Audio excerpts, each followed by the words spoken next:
Halo, nama saya Putri Nurtania dengan NIM 212410025.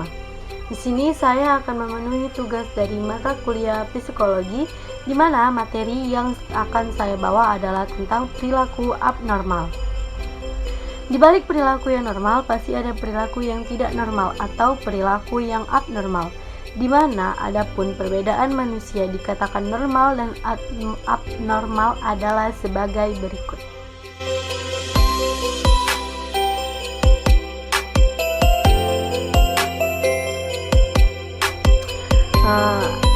Selanjutnya, perilaku abnormal seringkali kita menyebutnya dengan gangguan mental atau gangguan psikologis. Nah, setelah mengetahui itu, jadi apakah itu perilaku abnormal? Perilaku abnormal adalah perilaku, pikiran, dan perasaan yang dapat membahayakan diri sendiri atau orang lain.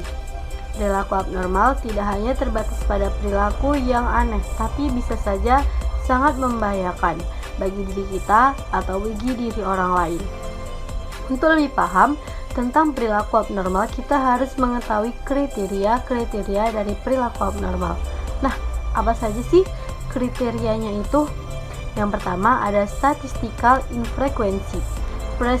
Perspektif ini menggunakan pengukuran statistik di mana semua variabel yang akan diukur didistribusikan ke dalam suatu kurva normal atau kurva dengan bentuk lonceng. Nah, kebanyakan orang akan berada pada bagian tengah kurva. Sebaliknya, abnormalitas itu ditunjukkan pada distribusi di kedua ujung kurva. Kriteria ini biasanya digunakan dalam bidang medis atau psikologis. Misalnya, mengukur tekanan darah, tinggi badan, intelijensi, keterampilan membaca, dan sebagainya. Yang kedua ada unexpectedness. Biasanya perilaku abnormal merupakan suatu bentuk respon yang tidak diharapkan terjadi. Contohnya, seseorang tiba-tiba menjadi cemas, misalnya ditunjukkan dengan berkeringat dan gemetar. Ketika berada di tengah-tengah suasana keluarganya yang berbahagia atau yang lagi bersenang-senang, atau seseorang itu bisa mengkhawatirkan kondisi keuangan keluarganya. Padahal pada saat itu ekonomi keluarganya saat itu sedang meningkat. Respon yang ditunjukkan adalah tidak diharapkan terjadi. Itulah yang kedua. Selanjutnya yang ketiga yaitu violation of norms. Perilaku abnormal ditentukan dengan mempertimbangkan konteks sosial di mana perilaku tersebut terjadi. Jika perilaku sesuai dengan norma masyarakat, berarti dia itu normal. Sebaliknya, jika bertentangan dengan norma yang berlaku, berarti seorang tersebut abnormal. Kriteria ini mengakibatkan definisi abnormal bersifat relatif, tergantung pada norma-norma masyarakat dan budaya pada saat itu. Misalnya, di Amerika itu pada tahun 1970-an, homoseksual merupakan perilaku abnormal. Tapi sekarang homoseksual tidak lagi dianggap sebagai abnormal, melainkan perilaku yang normal, yang sah saja di negara tersebut. Yang keempat, ada personal distress. Perilaku dianggap abnormal jika hal itu menimbulkan penderitaan dan kesengsaraan bagi individu. Tidak semua gangguan atau disorder menyebabkan distress. Misalnya, gangguan antisosial yang mengancam atau melukai orang lain tanpa menunjukkan sesuatu rasa bersalah atau kecemasan. Juga tidak semua penderitaan atau kesakitan merupakan abnormal. Misalnya, seseorang yang sakit karena disuntik. Kriteria ini bersifat subjektif karena susah untuk menentukan standar tingkat distres seseorang agar dapat diberlakukan secara pada umumnya. Nah, yang terakhir ada disability. Individu mengalami ketidakmampuan atau kesulitan untuk mencapai tujuan karena abnormalitas yang dideritanya saat itu. Misalnya, para pemakai narkoba. Para pemakai narkoba itu dianggap abnormal karena pemakaian narkoba telah mengakibatkan kerugian yang besar. Mereka mengalami kesulitan untuk menjalankan fungsi akademiknya, sosialnya, atau pekerjaannya.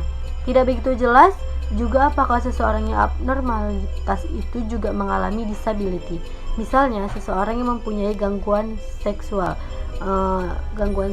voyeurisme, atau mendapatkan kepuasan seksual dengan cara mengintip orang lain telanjang atau sedang melakukan hubungan seksual. Tidak jelas juga apakah ia mengalami disability dalam masalah seksual.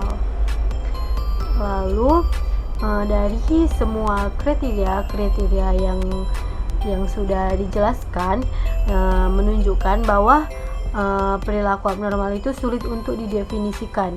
Tidak ada satupun kriteria yang secara sempurna dapat membedakan abnormal dari perilaku normal, tapi sekurang-kurangnya kriteria tersebut berusaha untuk dapat menentukan definisi perilaku abnormal. Dan adanya kriteria pertimbangan sosial menjelaskan bahwa abnormalitas adalah sesuatu yang bersifat relatif dan dipengaruhi oleh budaya serta waktu.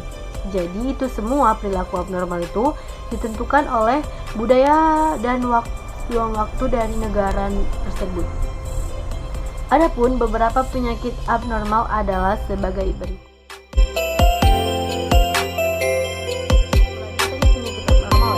Jadi penyakit abnormal ini ternyata bisa dicegah dengan menyangkut dua hal, yaitu yang pertama, kita bisa mencegah dengan mencari dan sekaligus menghilangkan apa yang menjadi penyebab gangguan mental itu terjadi.